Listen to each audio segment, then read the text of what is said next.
What's up, everybody? For another episode of Bring the Pain. Ooh, yeah. As we get ready to do my hard hits and cool picks article, talk about it, talk a little bit about what happened over the weekend. Another crazy game last night. Man, Buffalo got to get their stuff together. They suck. Seriously. I don't even mean to go right start off and go, bring the painish and stuff. I guess I'll just wait till Friday and all that. But Buffalo, Josh Allen, turnover after turnover after turnover. I'm sitting here with a seasonal team, and I'm like, hey, I think I could win, right? Because that's why we do these IDP articles. That's why we do waiver wire articles on Tuesday so that we can pick up people on Wednesday to help write what's wrong with some of these teams. How do you write what's wrong with the Buffalo Bills? I mean, they literally don't care about turning the ball over. They have no ball security. Sitting there, I'm like, hey, there's a possibility I could win this game. Turnover. Hey, touchdown. Good job. Turnover. Come on, man. Let's stop that stuff. Although I would say if you do make kicker bets, which I did all night on FanDuel sports bet. So thank you, FanDuel. That was awesome. Oh, yeah. Kicker bets. Yeah. And won those. That was great. Everything else was like, okay, we could get this touchdown, that touchdown. We were worried about that. But this is a seasonal podcast right here. And this is the hard hits and cool picks. So let's do a review from last week. I did linebacker Blake Cashman. And guess what? He cashed, man. Oh, yeah. You didn't see that coming? Bring the pain. So, cornerbacks Tyreek Stevenson. They really gypped him. They gypped everybody. I tell you, when I do my stats and I go through and I run my models, right? Everything gets done, right? But I watch the game. I literally watch the game. Like, maybe not anybody else. Apparently, nobody watching Tyreek Stevenson last night, because not only did he have a pick, it fell out of his hand, he also defended another pass, and they gave him one. So I'm going out for my boy, Tyreek Stevenson. They owe you a pass defend. Yeah. So he checked. I mean, he barely checked, but it would have been nicer to see him make that interception. It would have been nicer to see him get credit for that or stat. Regardless, he gets a check. And I got to talk about my guy, exactly why, just reading my article alone and then heading over to this podcast, the Hard Hits and Cool Picks podcast, and hearing my response. Because last week, I was dead on with Quan Alexander. And if you would have taken my advice, my Heat Overrides advice at drroto.com, you would have avoided that injury, thus leading to probably a loss in your leagues. Hey, Quan, you could have won with Quan Alexander giving you an injured game, but I talked about Elandon Roberts, who is a check mark as well, too. Guess what? He did nothing but fill in, and now he literally has all the tackles to himself. And I gave you him last week in week 10, going into all these weeks, and now he's going to do nothing but produce for one of the best defenses in the NFL, one of the scariest defenses in the NFL. Now they got everything coming in, going in. Like, what more do you want?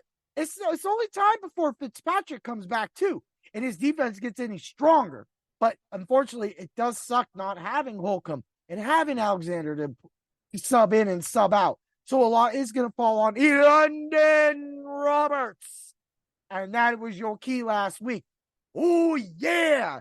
Let's do it. My heat check of the week was Levante David. He came up with a kind of crappy game, but it was still good. He still got the check mark. That gives me 4 wins for the week.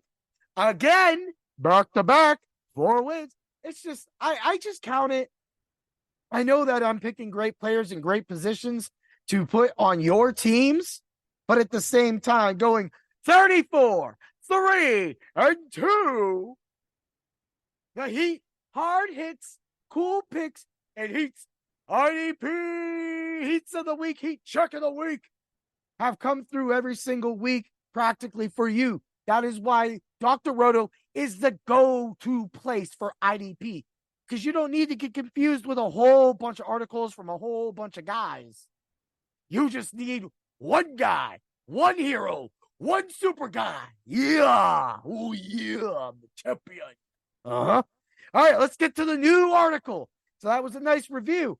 Linebacker Zach Cunningham filling in right now since, Nakobe Dean has been out. Cunningham is filled in. And if he continues to be out, especially on Monday night against the Kansas City Chiefs, he's going to have all of the work cut out for him. He's going to be running all over the place with everybody else, chasing Travis Kelce, tracing, it's going to be everybody is going to be. I mean, Mahomes is going to be running. I mean, dude, Noah Gray out there running routes. He routing, right? I don't even have to talk about the receivers because, there's only one receiver that we'll talk about, and that's our guy. That's Mr. Rookie, man. That's Mr. Rookie. But you also have the Chiefs coming out with McKinnon coming out of the backfield. The Chiefs know. Andy Reid knows that Philly can't be run on. So therefore, here's a little update for you. McKinnon may be a big factor this week for the Chiefs for DFS. There's your little click. Yeah.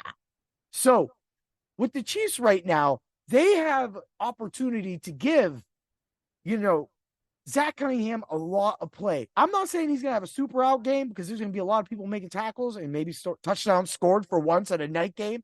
Could we have that, please? Next week should be like the most profitable Monday night football game all year. There should just be scores everywhere. Why not?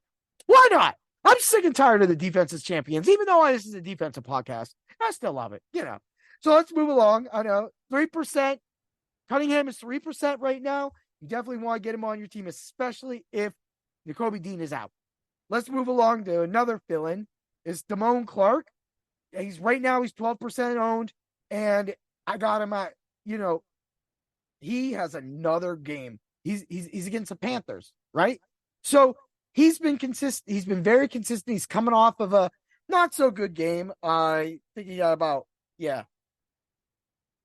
but he came back, and now he has the perfect opportunity against a crappy team to actually get more points because Dallas is just going to dominate. So when they start pulling their starters, guys like Damone Clark are going to be in there for a few extra plays, and that's going to give you those extra points. We ain't looking for much, man, but 12%, excellent fill-in. I mean, this time of the year, we got to get something, and you got to find that right guy that's going to take you through the playoffs. And this is the time you do it. All right, let's get to a wild, wild, wild throwout right there, man. So this guy, his name is Keyshawn Nixon, cornerback, right? He has been filling in for Jair Alexander, and if Jair Alexander is out again this week, right? So you're going to have to watch. He will get that start most likely. If he gets the start, you literally are going to be given a guy that's going to be getting kick returns and punt returns. That is huge. So if you have a league that credits kick returns and punt returns, he can get you points. Just last week alone, he got 7.01 points in kick return and punt return yardage, right? And it's only going to get better. It's only going to get better, especially if he starts. And, that's why he was able to throw in, the tackles. I think he had 4 tackles that game. So when you get that all together, you get a total, when I ran my model, was 11.55. So that's not bad. That's linebacker status. So if you have a guy that's literally getting easy points for you every single week and gets an opportunity to start, and so maybe they don't get all the punt returns, maybe there's some touchbacks, things do happen, they may never see the ball, but most of the time they do. And if there's some scoring going on, then they'll see the ball a lot. That's what we're looking for, right? All right, he's only like 9% owned. So let's get Zach Cunningham, definitely getting him 6 tackles this week. Damone Clark, 6 tackles easily, right? Keyshawn Nixon, even if Jair Alexander plays, Nixon will get at least 2 tackles. And I'm giving him 4 kick return / punt return points for your team, which should put you about 6-7 points for a corner. Maybe more, maybe less. Let's hope he gets that start. Let's hope he brings the pain so you can bring the pain to your competition this week as we get to the final weeks of the fantasy football season. This is when you need every single tackle, every single interception, every single sack, and every single article at drroto.com so that you can be our rich friend. You can be our championship friend. You can be the champion. And may the points and tackles be with you. Oh, yeah.